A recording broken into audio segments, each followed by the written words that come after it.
Katika ardhi kavu ya kaunti ya Marsabit, ambako ukame na utulivu wa shule ni sehemu ya maisha ya kila siku, walimu na wanafunzi wanajaribu kuendana na mabadiliko ya mtaala wa CBE. Lakini swali bado linasalia. Je, shule hizi zina rasilimali za kutosha kufanikisha mfumo huu mpya wa elimu?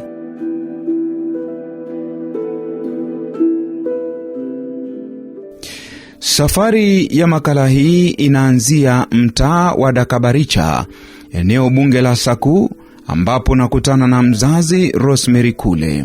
Rosemary anasimulia changamoto za watoto wake walioko katika shule ya msingi ya Dakabaricha, grade ya 8.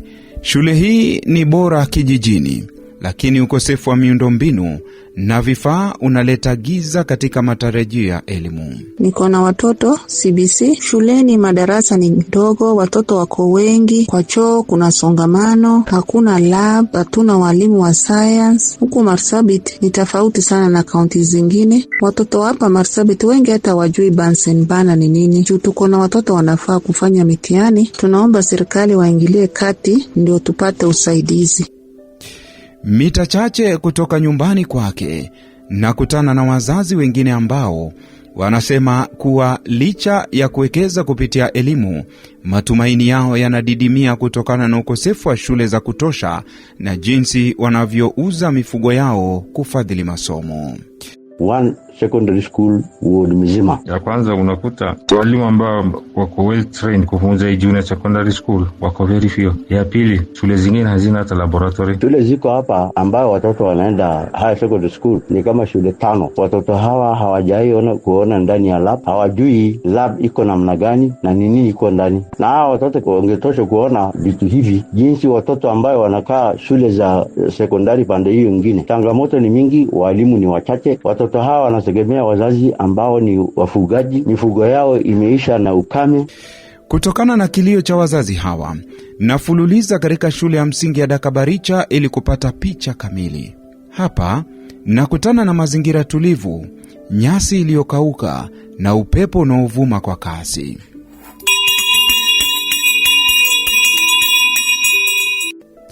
Katika madarasa, msongamano wa wanafunzi ni mkubwa, lakini wanapiga umakini mkubwa kusikiliza walimu.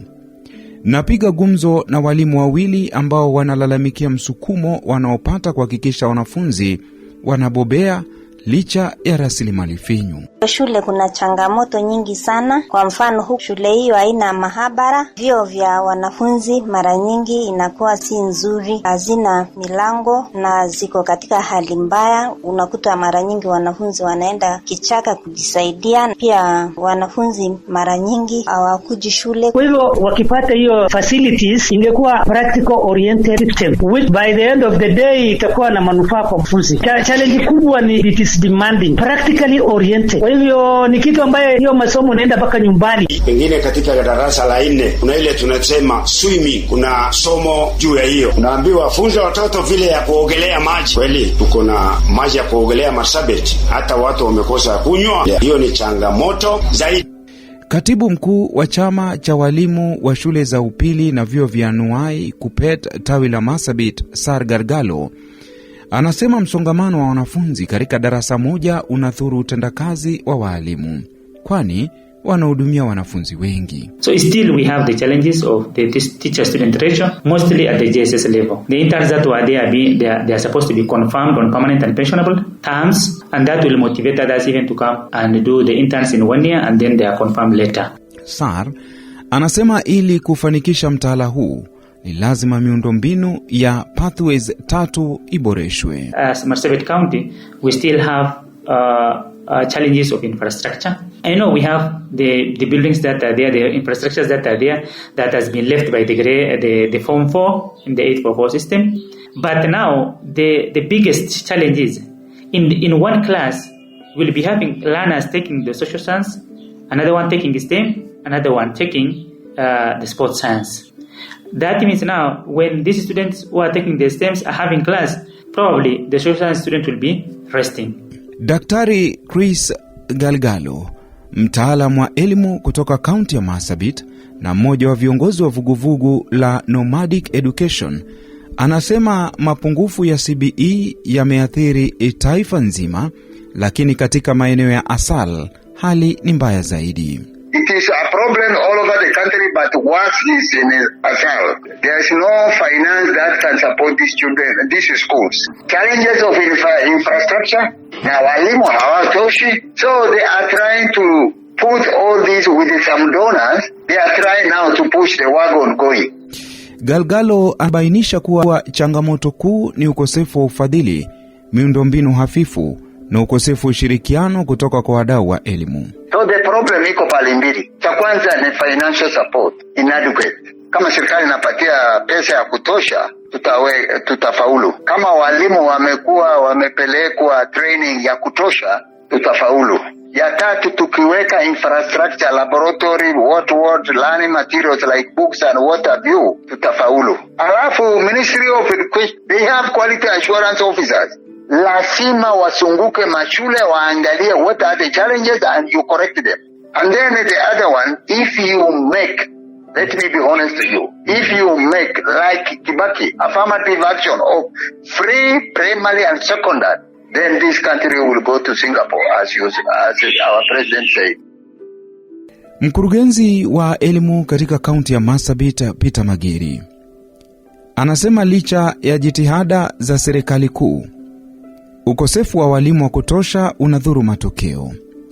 Takwimu zinaonyesha kwamba kuanzia grade ya 6 hadi grade ya 7 ufaulu ulikuwa ni 100%, lakini katika grade ya 9 asilimia wanafunzi kusonga hadi grade ya 10 imesimamia 95%.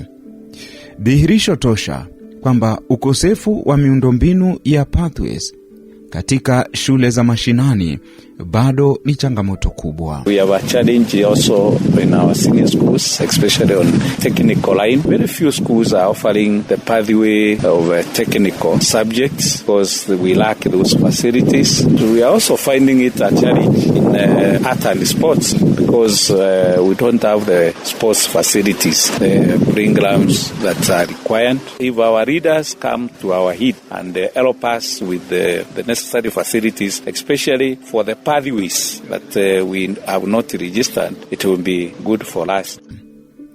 Hata hivyo, Profesa Galgalo anatoa mwanga wa matumaini.